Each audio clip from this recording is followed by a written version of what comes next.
नमस्कार दोस्तों, स्वागत है आपका मेरे YouTube चैनल पर। मैं नितेश शर्मा स्वागत करता हूँ आपका नितेश मैथ्स पॉइंट पर। पिछली वीडियो में हम कोऑर्डिनेट ज्योमेट्री है उसके बारे में हम पढ़ चुके थे। कुछ इंपॉर्टेंट जो फॉर्मूले थे उन पर बेस्ड क्वेश्चन किए थे हमने।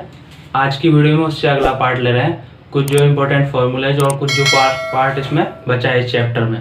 फॉर्मूले बेस्ड क्वेश्चन आते हैं, उन क्वेश्चन के बारे में आज देखेंगे। चलिए आज की वीडियो में स्टार्ट करते हैं।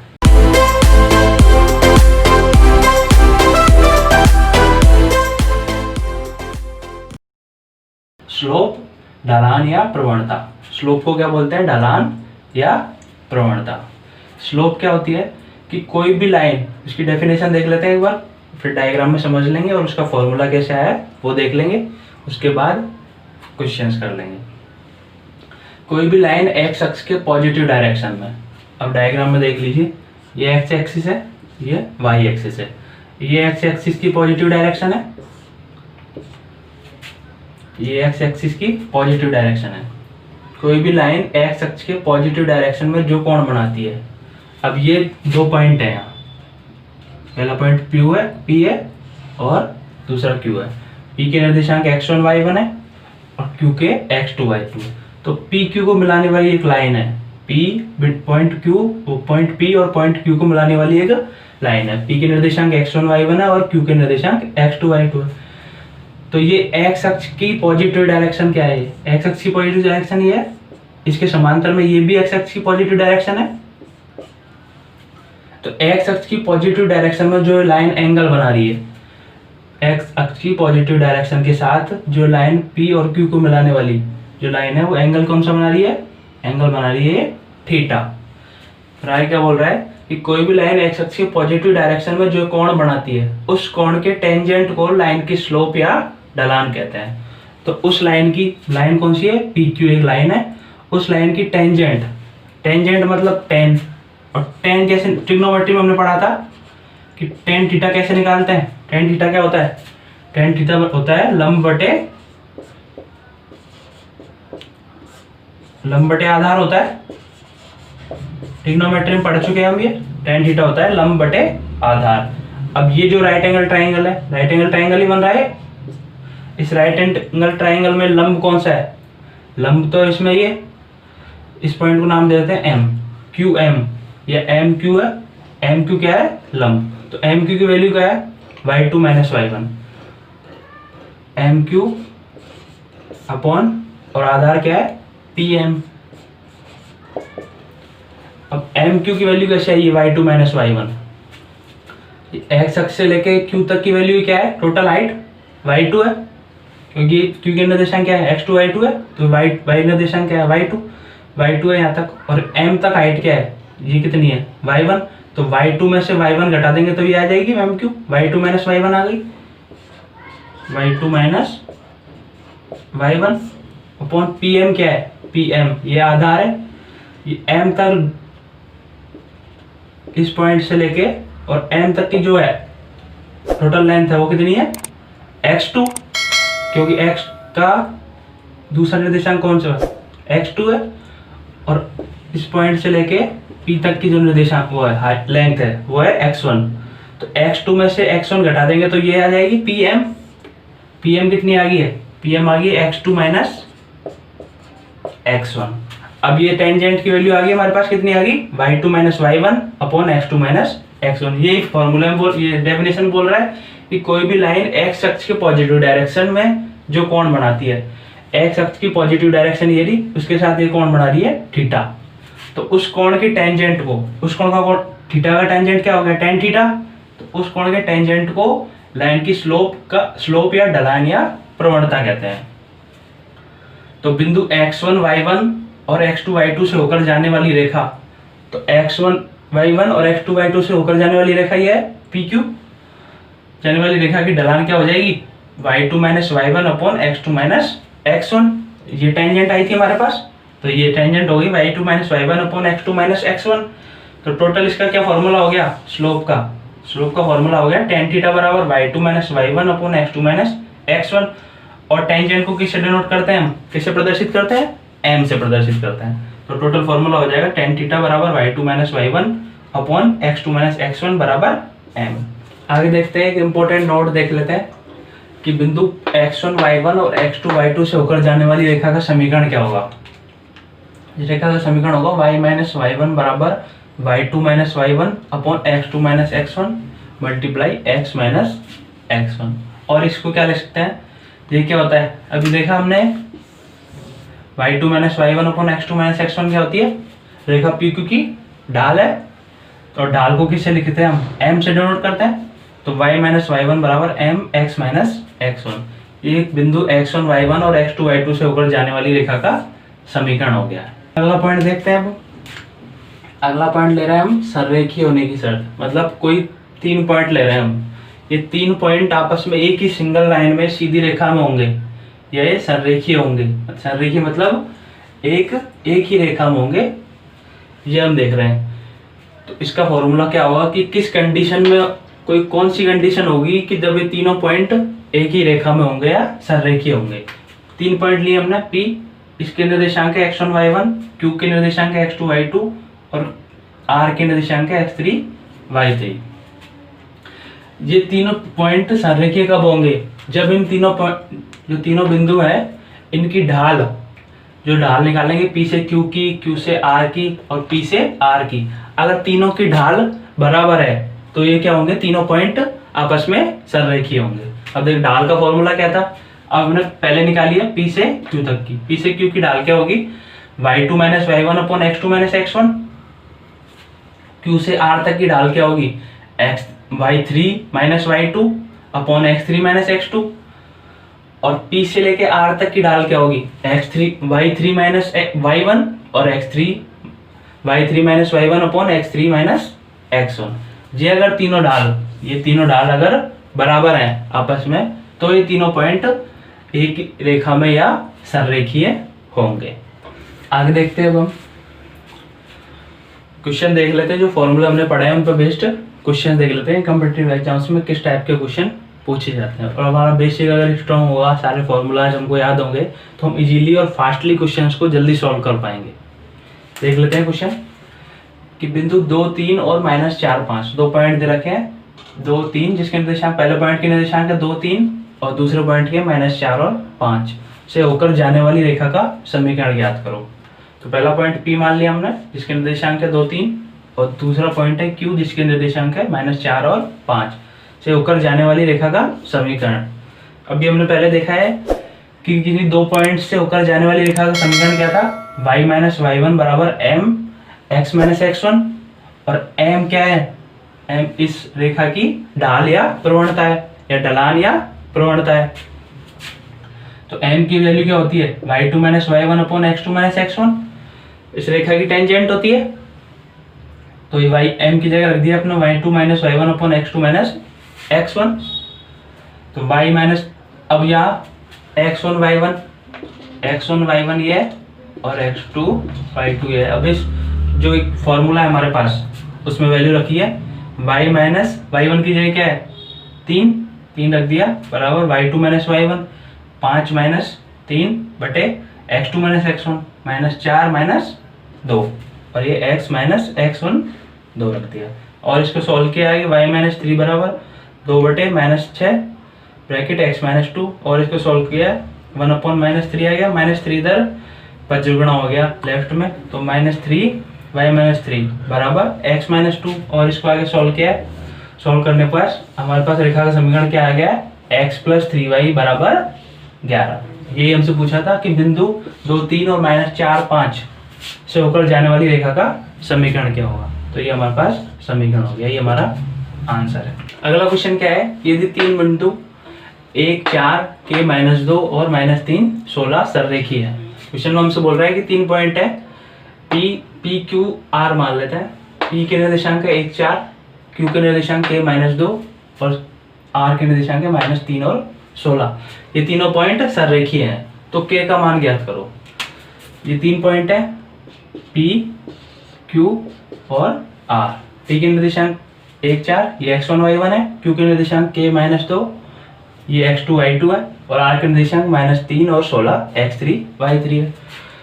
और सररेखीय होने की शर्त क्या थी हमारे पास, पहले पढ़ाया भी हमने थोड़ी देर पहले, सररेखीय किन्हीं भी 3 पॉइंट की सररेखीय होने की शर्त क्या है, y2 माइनस y1, ये तीनों जो ढाल है, PQ की ढाल, QR की ढाल और PR ढाल मतलब ढलान, PQ की ढलान या स्लोप, QR की स्लोप और PR की स्लोप, ये तीनों अगर आपस में बराबर होंगी तो ये सररेखीय होगा। और हमसे क्वेश्चन में दे रखा है कि ऑलरेडी ये सररेखीय है, तो इनकी जो स्लोप है वो आपस में बराबर होगी। तो अब बराबर करेंगे हम, ये हमारे पास फॉर्मूला है y2 minus y1 upon x2 minus x1 बराबर y3 minus y2 upon x3 minus x2 बराबर y3 minus y1 upon x3 minus x1। अब इस फॉर्मूले में वैल्यू रखी हमने, x1 y1 ये है, y2 माइनस y1, y2 की वैल्यू क्या है -2 माइनस y1 की है 4 -2 minus 4 upon k minus 1, x2 की k है और x1 की 1 है।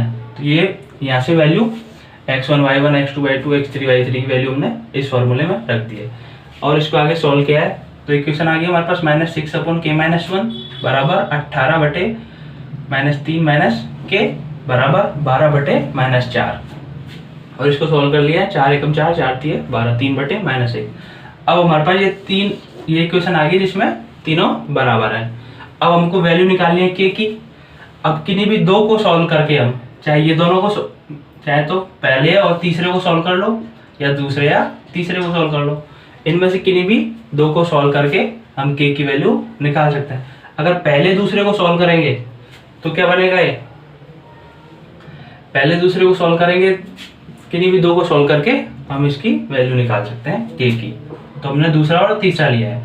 दूसरा क्या है, 18 बटे -3 माइनस k बराबर 3 बटे -1 और इसको आगे सॉल्व किया है। ये -1 इधर वज्रगुणा हो गया, दोनों आपस में वज्रगुणा हो जाएंगे, तो -18 बराबर ये 3 इससे गुणा होगा तो -3 गुणा 3 -9 माइनस k गुणा 3 -3k और इसको आगे सॉल्व किया है। ये 9 इधर पक्षांतरण हो गया प्लस में, ये इधर -3k है और इसको सॉल्व किया है तो इससे k की वैल्यू हमारे पास क्या आ गई है, k की वैल्यू आ गई है 3। और ये हमसे पूछा था कि यदि तीनों पॉइंट सररेखीय है तो k की वैल्यू क्या होगी, k का मान क्या होगा। आगे देखते हैं अगला पॉइंट। अगला पॉइंट क्या है कि किसी रेखा का समीकरण। पहले हमने देखा था कि किन्हीं दो पॉइंट से होकर गुजरने वाली रेखा का समीकरण क्या होता है। अब देखेंगे किसी सरल रेखा का समीकरण क्या होता है। सरल रेखा का समीकरण होता है y बराबर mx प्लस c। यहाँ पे m क्या है, m तो है स्लोप, उस रेखा की स्लोप या ढलान या प्रवणता, और c क्या है, intercept of y axis. Intercept means क्या होता है कि ये क्या है, दो एक्सिस है x और y एक्सिस, तो ये और ये एक रेखा है, तो ये रेखा जिस बिंदु पर y अक्ष को काटती है, जिस बिंदु पर y अक्ष को काटती है या इंटरसेक्शन करती है या प्रतिच्छेदन करती है, उस बिंदु से लेके मूल बिंदु की जो दूरी होती है, जिस बिंदु पर y अक्ष को काटेगी उस बिंदु से मूल बिंदु की जो दूरी होती है वो होती है c। उसको क्या बोलते हैं, c। ये कांस्टेंट होता है इसलिए इसको c से डिनोट करते हैं। तो ये जिस बिंदु पर y एक्सिस को या y एक्स को प्रतिच्छेदित करेगी उस पॉइंट से लेके मूल बिंदु की जो दूरी होती है उसको बोलते हैं, वो होती है इंटरसेप्ट ऑफ y एक्सिस या c रेखा के समीकरण में। इसमें देख लिए फर्स्ट जो डायग्राम है इसमें ये c है, सेकंड डायग्राम में इसमें इस पॉइंट पर इंटरसेप्ट कर रही है, इंटरसेक्शन कर रही है, तो इस पॉइंट से लेके मूल बिंदु ये o, मूल बिंदु तक की जो दूरी है ये, इसको बोलते हैं हम c। और ये जो रेखा है ये मूल बिंदु से होकर गुजर रही है, तो मूल बिंदु से होकर जो रेखा गुजरती है उसके लिए c की वैल्यू क्या होती है, 0 होती है। तो उसके लिए समीकरण हो जाता है y बराबर mx।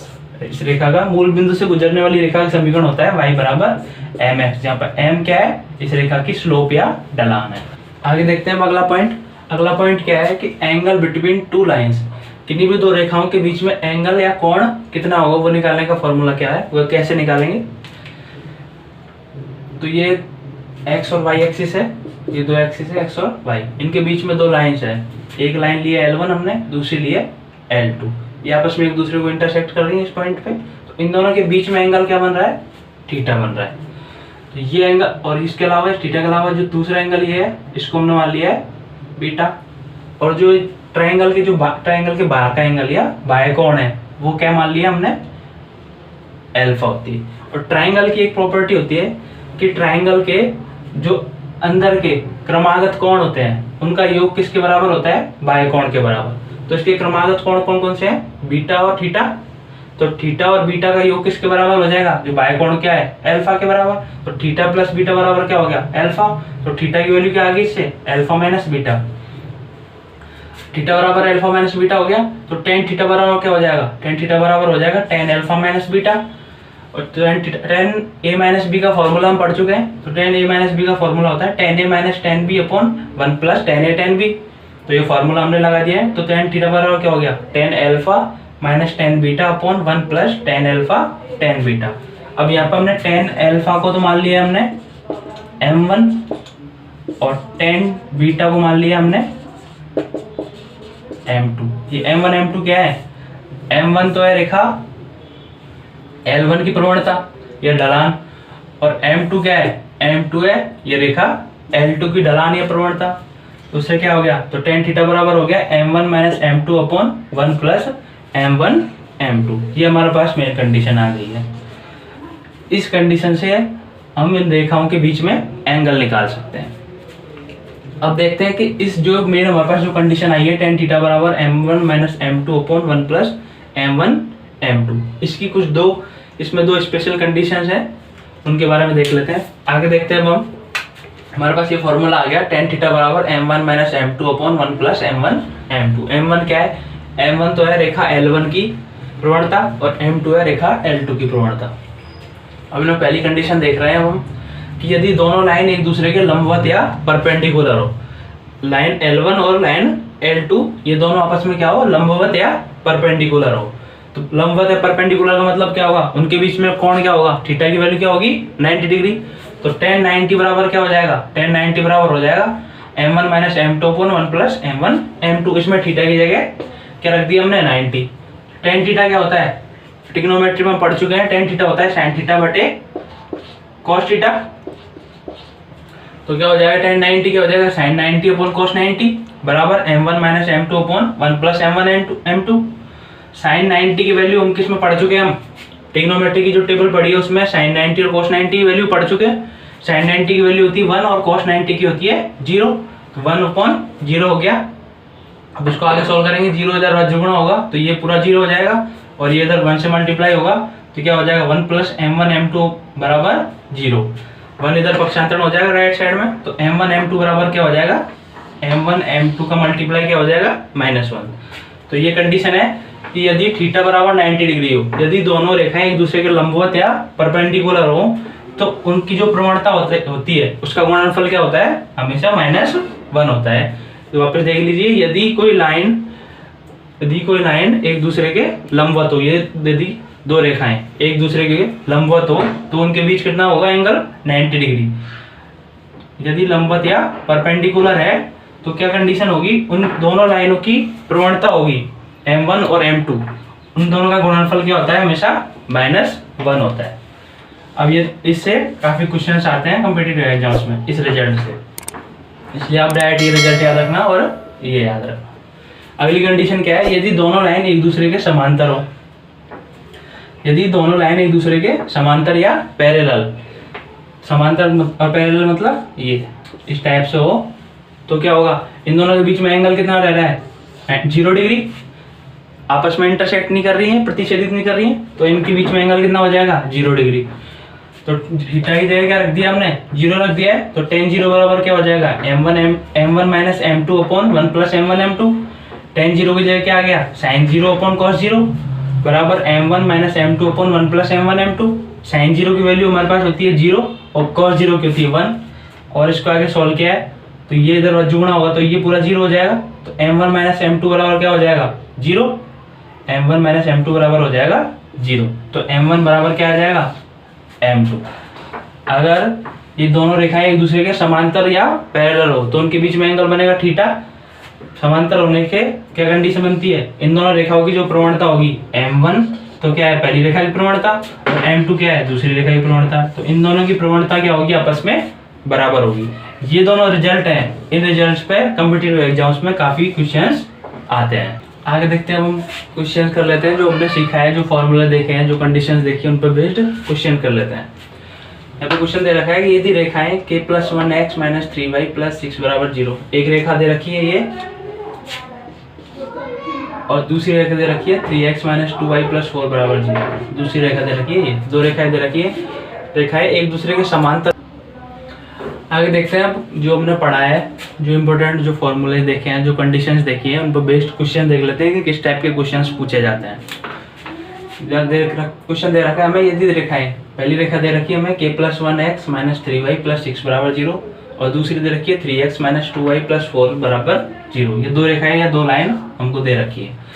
ये दोनों लाइन एक दूसरे के समांतर हो तो k का मान ज्ञात करो। हमें दे रखा है कि ये दोनों एक दूसरे के अगर समांतर हो तो k का मान ज्ञात करो।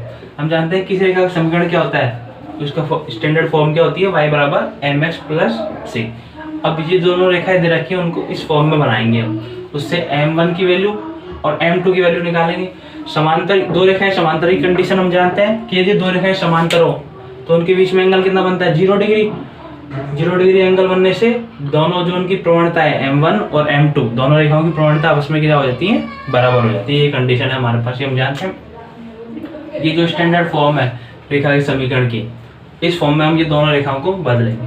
अब पहली रेखा को बदलें तो ये पहली रेखा हमारे पास ये है, इसमें 3y को इधर राइट साइड में पक्षांतरण किया है। पक्षांतरण करने के बाद क्या हो जाएगा, 3y बराबर k प्लस 1x प्लस 6, ये आ गया। अब आप 3 को इधर भाग देंगे, राइट साइड में भाग दिया है 3 का, तो यहाँ क्या आ गया, 3 का दोनों साइड लेफ्ट RHS और LHS में भाग दिया है, जिससे क्या आ जाएगा, यहाँ y आ गया। तो y बराबर क्या हो जाएगा, k प्लस 1/3x प्लस 6/3 क्या हो जाएगा, 2 हो जाएगा। तो पहली हमारे पास पहली रेखा तो हमारे पास क्या आ गई, ये इस फॉर्म में। अब ये दूसरी रेखा जो हमारे पास दे रखी है, दूसरी रेखा दे रखी है, उसको भी इसी फॉर्म में चेंज करेंगे। उसके लिए क्या किया हमने कि 2y को दूसरी साइड पक्षांतरण कर दिया है, तो 2y बराबर 3x प्लस 4, ये आ गया। अब y बनाना है हमें, तो y बनाने के लिए क्या किया है, पूरी जो समीकरण उसमें 2 का भाग दे दिया है। तो इधर क्या आ गया, y बराबर 3y2x प्लस 4/2 आ गया। ये दूसरी आ गई हमारे पास। अब यहाँ पे इससे अब इसको कंपेयर करते हैं। ये जो हमारे पास स्टैंडर्ड फॉर्म है, जो इसका मानक रूप है सरल रेखा के समीकरण का, उससे अब ये एक इक्वेशन 1 और 2 को कंपेयर करेंगे। इक्वेशन 1 और 2 को कंपेयर करते हैं। कंपेयर करने पे क्या आ रहा है, ये क्या है हमारे पास, m1 की वैल्यू है, m1 की वैल्यू क्या आ गई हमारे पास, k प्लस 1/3। और ये क्या है हमारे पास, m2 की वैल्यू, m2 की वैल्यू क्या आ गई हमारे पास, 3/2। ये पहली रेखा है, ये दूसरी रेखा है, इसलिए हमने इसको m1 मान लिया, इसको m2 मान लिया। m1 ये आ गया, m2 ये आ गया। अब दो रेखाएं समांतर होने की कंडीशन है हमारे पास कि m1 बराबर m2 होता है, दोनों रेखाओं की प्रवणता आपस में बराबर हो जाती है। अब ये दोनों को बराबर रखेंगे और इसको आगे सॉल्व किया तो k की वैल्यू क्या आ गई हमारे पास, 7/2। यही हमारा आंसर हो गया। आगे देखते हैं अगला क्वेश्चन। अगला क्वेश्चन दे रखा है हमारे पास, रेखा x प्लस 2y माइनस 4 बराबर 0 और 2x माइनस 4 प्लस 1 बराबर 0, इन दोनों के बीच का कोण ज्ञात करना है हमको। कोण का फॉर्मूला तो हम जानते हैं, कोण के किस फॉर्मूले से निकालेंगे हम, tan थीटा बराबर m1 minus m2/1 plus m1 m2, ये हमने पहले पढ़ लिया है अभी थोड़ी देर पहले। अब रेखा का समीकरण हम जानते हैं कि रेखा का समीकरण क्या होता है, सरल रेखा का समीकरण होता है y बराबर mx प्लस c। ये स्टैंडर्ड फॉर्म है सरल रेखा के समीकरण की। अब इस फॉर्म में चेंज करेंगे हम दोनों जो हमको दे रखी है समीकरण। पहले समीकरण को चेंज कर लेते हैं। इसमें क्या किया है, 2y के अलावा जो बाकी सब है x और -4, इसको राइट साइड में पक्षांतरण कर दिया। तो 2y बराबर क्या आ गया, -x प्लस 4। तो y बराबर क्या आ जाएगा, 2 का भाग दिया पूरी समीकरण में, तो y बराबर -1/2x प्लस 4/2 आ गया। पहली समीकरण तो हमारे पास ये आ गई। अब दूसरी समीकरण क्या है, y को के अलावा इसको राइट साइड पक्षांतरण कर दिया है, y को दूसरी साइड पक्षांतरण कर देते हैं, माइनस से प्लस हो जाएगा। तो y बराबर क्या आ जाएगा, y बराबर 2x प्लस 1। दूसरी समीकरण ये आ गई है। अब इस जो स्टैंडर्ड फॉर्म हमारे पास मानक रूप है सरल रेखा के समीकरण का, उससे ये दोनों समीकरण 1 और समीकरण 2 को तुलना करते हैं दोनों। उससे क्या आ गया, यहाँ पहली रेखा के लिए तो मान लिया हमने m1 की वैल्यू क्या हो गई, -1/2, और दूसरी रेखा से m2 की वैल्यू क्या हो गई, 2। अब हमारे पास m1 और m2 की वैल्यू आ गई हमारे पास। अब हमारे पास फॉर्मूला क्या है, कोण निकालने का, दो रेखाओं के बीच का कोण निकालने का फॉर्मूला क्या है, tan थीटा बराबर m1 minus m2/1 plus m1 m2। अब इस फॉर्मूले में m1 और m2 की वैल्यू रख देंगे। m1 की वैल्यू -1/2 और m2 की है 2, फॉर्मूले में रख दी। या -1/2 माइनस 2/1 प्लस m1 की जगह -1/2 और m2 की जगह 2 रख दिया। ये 2 से 2 कैंसिल हो गया और इसको आगे सॉल्व किया। ऊपर क्या आ गया, -5/2 अपॉन नीचे 1 - 1 0। और नीचे यदि हर में 0 आ जाता है तो उसकी वैल्यू क्या होती है, इनफाइनाइट। इनफाइनाइट वैल्यू हो गई, तो टेन थीटा बराबर क्या हो गया, इनफाइनाइट आ गया। और टेन थीटा की वैल्यू इनफाइनाइट कितने डिग्री पर होती है, टेन थीटा की वैल्यू इनफाइनाइट कितने डिग्री पर होती है, होती है 10 90 पर। मतलब थीटा बराबर यदि 90 डिग्री होता है तो उसकी टेन की वैल्यू क्या होती है, इनफाइनाइट होती है। तो टेन थीटा बराबर क्या हो गया, इनफाइनाइट की जगह आ गया 10 90, तो थीटा की वैल्यू क्या आ गया इससे 90 डिग्री। ये हमसे पूछा था कि ये दोनों रेखाओं के बीच में कौन कितना होगा। आज की वीडियो में हम जो कोऑर्डिनेट ज्योमेट्री का जो बाकी पार्ट जो रह गया था वो हमने आज की वीडियो में पढ़ा है कि जो जो फॉर्मूले बाकी रह गए थे, जिन पे बेस्ड क्वेश्चंस जो रह गए थे वो आज की वीडियो में हमने पढ़ा है कि किस टाइप के क्वेश्चंस कॉम्पिटिटिव एग्जाम्स में पूछे जाते हैं और हम उनको किस टाइप से इजीली सॉल्व कर सकते हैं बेसिक से। बेसिक के लिए हमारे पास सारे जो फॉर्मूलाज हैं, जो सारे उसके थ्योरम्स हैं, सारे जो कंडीशंस हैं उसमें वो हमको अच्छे से याद होनी चाहिए, जिनसे हम उन क्वेश्चंस को आसानी से सॉल्व कर सकते हैं। कोऑर्डिनेट ज्योमेट्री के चैप्टर में मोस्टली हमने जितने टाइप के क्वेश्चंस कॉम्पिटिटिव एग्जाम्स में या पूछे जाते हैं, एसएससी, रेलवे और भी जो कॉम्पिटिटिव एग्जाम्स होती हैं इनमें पूछे जाते हैं मोस्टली, उनके बारे में हम इस चैप्टर में कोऑर्डिनेट ज्योमेट्री वाले चैप्टर में पढ़ चुके हैं मोस्टली हर टाइप के क्वेश्चंस। अगर फिर भी इन क्वेश्चंस में आपको कोई डाउट है, मेरी तरफ से मैंने पूरी कोशिश की है कि आपको अच्छे से अच्छी तरीके से इजी वे में समझा सकूँ। फिर भी यदि आपको पूरे चैप्टर में कोई भी डाउट या कन्फ्यूजन हो तो आप मेरे को कमेंट बॉक्स में कमेंट करके बोल सकते हैं और पूछ सकते हैं। और यदि आपको वीडियो अच्छी लगे तो वीडियो लाइक करो, शेयर करो और बेल आइकन को ऑन कर लीजिए। और आप ये चाहते हैं कि मेरी वीडियो आपके फ्रेंड्स के लिए और यूजफुल हो कि फ्रेंड्स तक ज़्यादा से ज़्यादा पहुंच सके, तो उसके लिए आपको ज़्यादा से ज़्यादा शेयर करनी पड़ेगी, जिससे आपके फ्रेंड्स को भी इन वीडियोज़ का, इन चैप्टर्स का लाभ हो सके, यूजफुल हो सके। Thank you.